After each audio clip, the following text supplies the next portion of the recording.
The text started coming in at 3 in the morning. Unknown numbers, all with the same message. We need to talk about Dad. I had not heard from my father in almost 10 years. Not since he walked out on Mom and me when I was 13. Now these strangers, claiming to be my step-siblings, were blowing up my phone about some surprise reunion they were planning. Old wounds I thought had scarred over started bleeding again. The anxiety building in my chest told me this was not going to end well. Before I get into this story, let me know where you are watching from in the comments. If you have ever had to protect your peace from toxic family members, hit that like button and subscribe. Trust me, you will want to hear how this ends. My life before those messages had been pretty stable. At 32 years old, I had built something I was proud of. Living in Seattle as a software engineer, I had finally reached a place where the ground beneath my feet felt solid. My childhood had been difficult, especially after my father left, but I had worked hard to overcome those challenges. The previous year I had even bought my first house, a modest 2-bedroom in a quiet neighborhood. It was nothing fancy, but it was mine, paid for, with money I had earned through countless late nights debugging code and building applications. I was single by choice, mostly. Dating had taken a back seat to my career, though I had gone on a few dates in recent months. Nothing serious yet, but I was open to possibilities. What I lacked in romantic relationships, I made up for in friendships. Marcus had been my best friend since college. We met in Computer Science 101 and bonded over our shared love of obscure 80s movies and terrible pizza. Then there was Sophia, my neighbor, who had adopted me into her family for holidays when she learned I had no one else to celebrate with. These people were my chosen family, the ones who showed up when it mattered. The memories of my father leaving were still vivid despite the years that had passed. I was 13, just starting to navigate the awkwardness of adolescence when my world collapsed. Thomas, my father, had been distant for months, coming home late, missing my basketball games, barely engaging in conversations at dinner. One Sunday morning I woke up to find him sitting at our kitchen table with 2 suitcases beside him. Mom was crying silently at the sink, her back turned to him. The moment I walked in, the tension in the room hit me like a physical force. Dad looked up, his face, a mask of resignation, and something else I could not quite name at 13 but now recognize as cowardice. That was when he told me he was leaving. Not just moving out or separating from Mom temporarily. He was moving across the country to Florida to be with a woman named Diana. A woman he had apparently been seeing for over a year. A woman who was pregnant with his child. I remember standing there in my pajamas, unable to process what was happening. Dad promised he would stay in touch, that this did not change how much he loved me, that we would still see each other regularly. Every promise he made that morning was broken within weeks. The monthly phone calls dwindled to occasional texts, then to silence. By Christmas that year, 6 months after he left, the only acknowledgement I received was a card with a $50 bill tucked inside. No personal message, just his signature. Later, through mutual acquaintances and social media, I learned that Thomas had married Diana, and they now had 3 children together.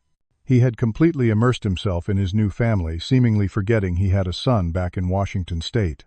Each father and son night at school, each graduation ceremony where I scanned the audience, hoping against hope, each achievement I had no father to share with drove the knife deeper. My mother, Elaine, was the true hero of my story. After Dad left, she picked up extra shifts as a nurse to make ends meet. Sometimes she worked 16-hour days, coming home exhausted, but still making time to help with my homework or attend my school events. She never spoke badly about Thomas in front of me, though I occasionally overheard her crying in her bedroom late at night. We formed an unbreakable team, the 2 of us against the world. She taught me resilience without ever using the word, showed me through her actions what it meant to face adversity with dignity. When I got accepted to the University of Washington with a partial scholarship, she cried tears of joy and pride. She had saved every spare dollar she could for my education, working overtime and weekends to build my college fund. 5 years ago, cancer took her from me. It was swift and brutal, diagnosed at stage 4, with no chance of remission. In her final days, she made me promise to keep living a good life, to not let the past define my future. I held her hand as she slipped away, thanking her for being both mother and father to me. Her funeral was small but filled with people whose lives she had touched. Thomas did not attend. Throughout the years, I had made several attempts to reconnect with my father. As a teenager, I called the number I had for him until it was disconnected. I sent emails that went unanswered. When I turned 18, I received a birthday card with a check for $200. No personal note, no phone number, just a printed card signed Thomas. When I graduated college with honors in computer science, I sent him an invitation.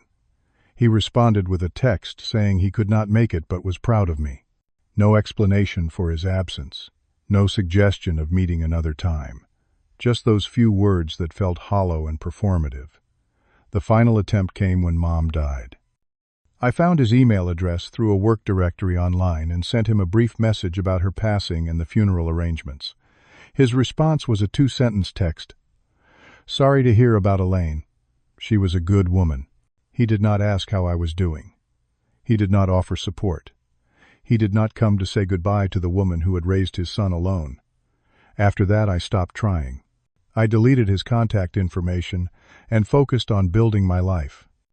Until those text messages arrived, forcing open a door I had firmly closed. The messages came from 3 different numbers introducing themselves as Jordan, Amanda, and Tyler Wright, my half-siblings. Jordan was 28, Amanda 25, and Tyler 23. They had found me through social media and decided it was time for a family reunion whether I wanted one or not. Their texts painted a picture of Thomas that I barely recognized. According to them, he was the perfect father who coached Little League, never missed a school event, and talked about me constantly. This last claim made me laugh bitterly. If Thomas talked about me so much, why did they wait until now to reach out?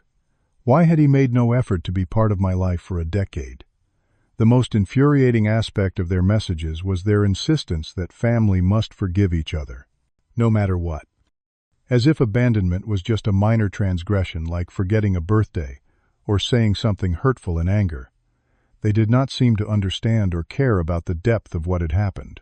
Amanda sent screenshots of their group chat, where they planned what they called the Great Family Healing. They had already booked flights to Seattle for the following month.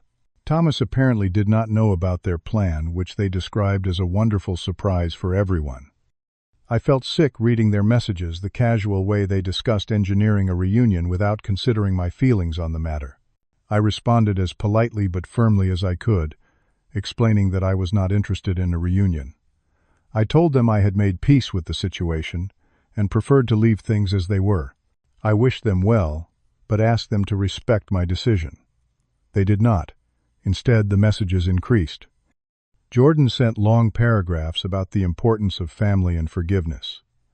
Amanda sent photos of Thomas at their family events, as if seeing him looking happy with his other children would somehow make me eager to reconnect. Tyler was more direct, calling me selfish for depriving their father of closure. As their persistence grew, so did my frustration. I consulted Marcus, showing him the barrage of messages. He advised blocking their numbers, which I did. Within days, they were contacting me from new numbers, leaving voicemails and sending emails to my work account. I began to feel hunted. The situation escalated beyond text messages when I walked out of my office building one Tuesday afternoon to find 3 strangers waiting by my car. I recognized them immediately from the photos they had sent Jordan, Amanda, and Tyler, my half-siblings, standing there as if they had every right to ambush me at my workplace. Amanda rushed forward, arms outstretched for a hug I did not return. Jordan filmed the interaction on his phone, narrating about the beautiful moment of siblings reuniting. Tyler stood back, looking slightly uncomfortable but still participating in the ambush. I was blindsided and embarrassed. Several colleagues walked past, staring at the scene unfolding. Amanda began crying dramatically about healing our broken family, while Jordan continued filming. I asked them repeatedly to leave, but they refused, insisting we needed to talk.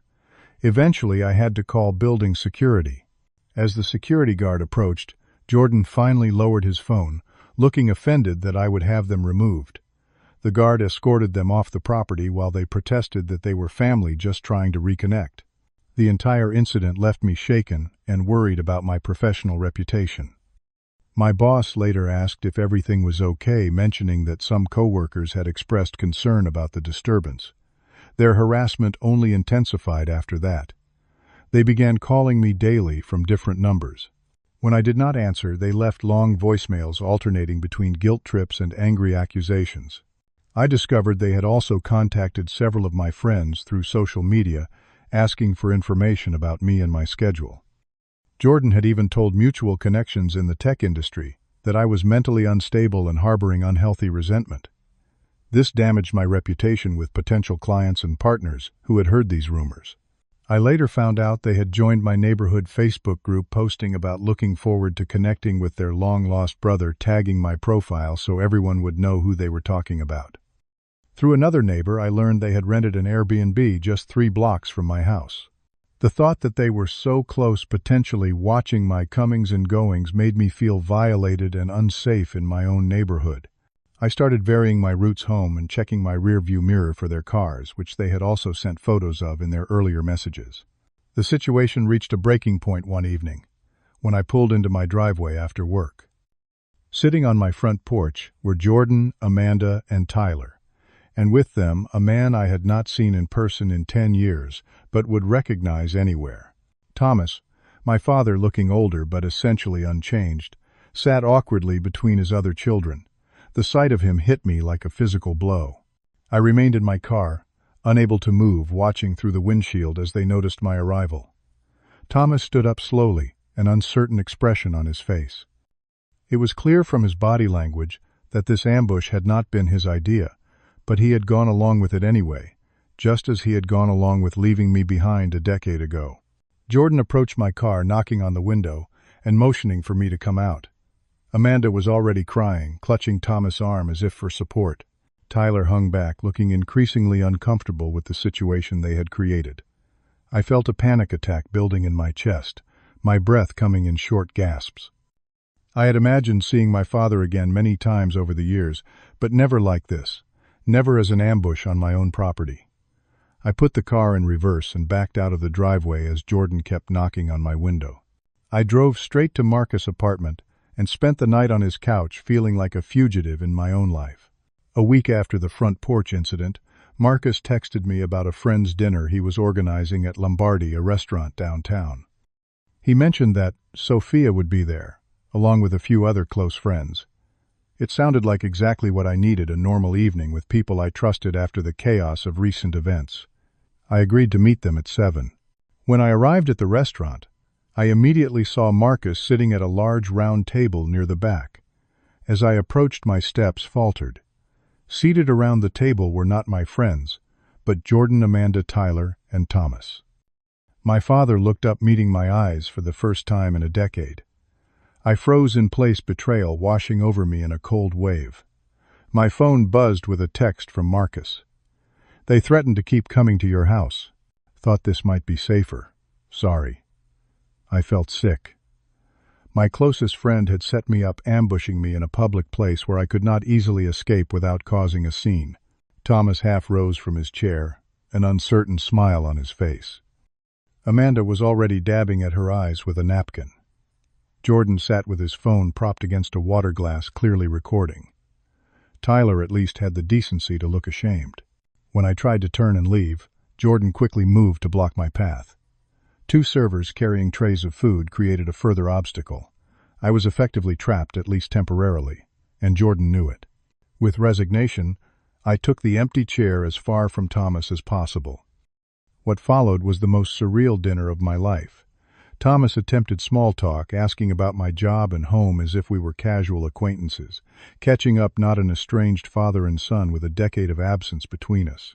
He spoke in a jovial tone that made my skin crawl, sharing anecdotes about his life in Florida, as if I had been a willing participant in our separation. Jordan kept the camera running throughout, occasionally narrating for what I assumed was their family vlog or social media. I did not care, but I was angry about the violation of my privacy. Amanda launched into a tearful speech about God bringing families together and the importance of forgiveness as part of divine plan. She spoke about me as the prodigal son returning to the fold, completely inverting the reality of our situation. Tyler, to his credit, remained mostly silent, occasionally shooting me apologetic glances across the table. When he did speak, it was to redirect the conversation when it became particularly uncomfortable, but even he could not resist suggesting I was hurting their father by maintaining my distance. The restaurant patrons at nearby tables were clearly aware something unusual was happening at our table. Several cast curious glances our way, especially when Amanda's voice rose during particularly emotional moments of her monologue. I felt exposed, humiliated, and increasingly angry. The breaking point came when Thomas, after listening to Amanda's speech about forgiveness, reached across the table as if to pat my hand. I pulled back instinctively, and he let his hand fall to the tablecloth. Then, with a sincerity that felt like a slap in the face, he said, "I want you to know, Beaumont, that even though I was not physically present, I was always there in spirit. I never stopped thinking about you." Something in me snapped. The careful control I had maintained throughout this farce evaporated in an instant. I stood up so abruptly my chair clattered to the floor behind me. The restaurant fell silent, all eyes turning to our table. "Do you know what day I graduated high school?" I asked, my voice low but intense. Thomas blinked, clearly caught off guard. Without waiting for his response, I continued. "June 12th. I was valedictorian. Mom saved an extra program for you just in case you showed up last minute." Thomas shifted uncomfortably. "I understand you are upset. What about my 21st birthday?" I pressed on. "Any idea how I spent it? I was at the hospital with Mom for her first round of chemo. I called you 3 times that week. Your number had been changed." "Beaumont, please, this is not the place," Thomas muttered, glancing around at the other diners. "You know what, you are right," I said, my voice rising. "This is not the place. There is no place for this conversation because it should have happened years ago. Not now. Not after Mom is gone. Not after you missed every important moment of my life." I turned to Jordan, whose camera was still recording.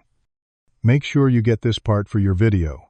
I spent Christmas alone last year because the only parent who ever cared about me is dead. I have built a life without you, Thomas. A good life. I do not wake up wondering why I was not enough for you to stay. Not anymore." The restaurant had gone completely silent. Jordan had lowered his phone, no longer filming. Amanda was crying, but these tears seemed different from her earlier performative ones. Tyler was staring at the table, unable to meet my eyes, and Thomas, my father, could not look at me either. I had more to say. 10 years' worth of words I had swallowed down. "How do you think it felt?"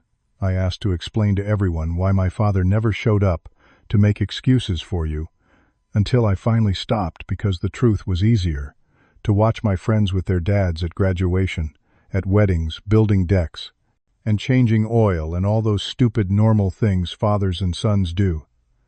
Thomas started to speak, but I was not finished. "Mom never said a bad word about you," I continued. "Not one. Even when she was dying, and you could not be bothered to call. She protected your image until the end. She was twice the parent you will ever be." With that, I took my wallet out, placed enough cash on the table to cover my unordered meal, and walked out. No one tried to stop me this time. The week following the restaurant confrontation passed in a blur. I took time off work, not ready to face questions from colleagues who might have heard about the scene. I stayed home, ignoring my phone, which occasionally buzzed with notifications I could not bring myself to check. I slept poorly, the confrontation playing on repeat in my mind. Part of me regretted losing control so publicly, while another part felt relief at finally speaking my truth. On the 8th day of my self-imposed isolation, I forced myself to attend my regular therapy appointment. Dr. Patel listened without judgment, as I recounted the events of the past few weeks, from the initial text messages to the restaurant showdown. "It sounds like you finally said what you have needed to say for a very long time," she observed when I finished my story. "How do you feel about that?" The question was simple but profound. How did I feel? Lighter somehow. The anger was still there, but it no longer felt like it would consume me. I had carried those words for so long they had become part of my identity. Speaking them aloud had released something I had not known was trapped. When I finally checked my phone that evening, I found an email from Thomas. Unlike his previous communications, this one was several paragraphs long. He acknowledged his failures as a father without excuses or justifications. He admitted that his other children had orchestrated the reunion attempts against his better judgment, but that he had gone along with them out of cowardice, the same cowardice that had led him to abandon our relationship years ago. He did not ask for forgiveness or for another chance, simply expressed regret for the pain he had caused and respect for the man I had become despite his absence. There was also a text from Amanda, surprisingly thoughtful. She apologized for their insensitivity and for not considering my perspective before forcing a reunion. She admitted they had romanticized the idea of bringing the family together, without understanding the depth of what had happened. She asked for nothing, simply offered an apology I had not expected. Most surprising was a message from Marcus asking to meet. I agreed, and we sat in a coffee shop the next day, the tension between us palpable. He apologized for betraying my trust, explaining that Jordan had threatened to continue showing up at my house and workplace indefinitely if he did not help arrange the meeting. He had thought a public setting would be safer and less disruptive than ongoing ambushes at home. I understood his reasoning, even if I did not fully forgive the choice. Our friendship would need time to heal, but I was willing to work on it. Over the following months, I began the real work of healing. Not the instant reconciliation my step-siblings had envisioned, but the slow, intentional process of making peace with my past. I set clear boundaries with all family members, including Thomas. I would not block their numbers, but I would not promise regular contact either. Any relationship would need to develop naturally without pressure or expectations. I joined a support group for adult children of parental abandonment, finding comfort in the stories of others who understood my experience without explanation. The group met weekly in a community center downtown, and gradually their faces became familiar, their stories intertwining with my own. There was Michael, whose mother left when he was 7. Aisha, whose father started a new family and erased her from his life. Sam, whose parents divorced and whose father slowly disappeared from regular visitation to birthday cards to nothing at all. In their company, I found validation for feelings I had tried to suppress for years. Perhaps the most healing step was volunteering with a local mentorship program for boys without father figures. Every Saturday, I taught coding basics to teenagers who reminded me of myself at that age. I could not replace their absent parents, but I could show them that someone cared about their future, that someone showed up consistently. In helping them, I began to help myself. Amanda reached out occasionally with respectful texts, never pushing for more than I was willing to give. Over time, we developed a cautious relationship built on mutual respect rather than familial obligation. She visited Seattle once for a work conference, and we met for coffee. The conversation was sometimes awkward but not unpleasant. Tyler, too, kept in touch with occasional messages, usually about shared interests in technology and gaming that we had discovered during our brief interactions. Jordan took longer to respect my boundaries, still believing that family should automatically mean closeness. Eventually, even he came to understand that relationships must be earned, not demanded. Our communications remained minimal but civil. Thomas sent an email on my birthday, and at Christmas never asking for more than I offered. When he requested regular phone calls, I declined, explaining that I was not ready and might never be. He accepted this with a grace I had not expected, acknowledging that he had forfeited his right to a place in my life long ago. What I came to realize through this journey was that healing does not require reconciliation. Forgiveness, if it comes, is something you do for yourself, not for the person who hurt you. I did not need to have Thomas in my life to move forward. I did not need to pretend the abandonment never happened, or that it did not shape who I became. The greatest lesson I learned was that family is defined by consistent love, not by blood. My mother was family. Marcus, despite his misstep, was family. Sophia and her children, who included me in their holidays, were family. The men and women in my support group who held space for my pain were family.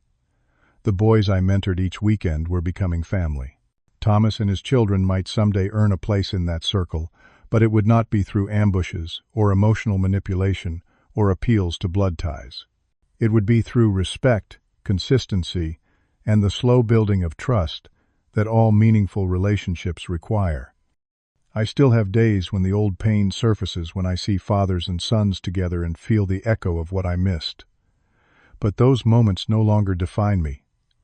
I am more than the boy who was left behind.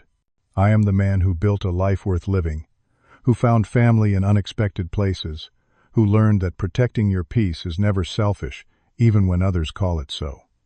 Have you ever had to set boundaries with family members who did not understand your pain? Share your experience in the comments below. If this story resonated with you, please hit the like button and subscribe to hear more stories about finding strength in difficult situations. Remember that your worth is not determined by those who left, but by the courage it takes to continue building a meaningful life. Thank you for listening, and I hope this story helps you feel less alone in whatever battles you are fighting.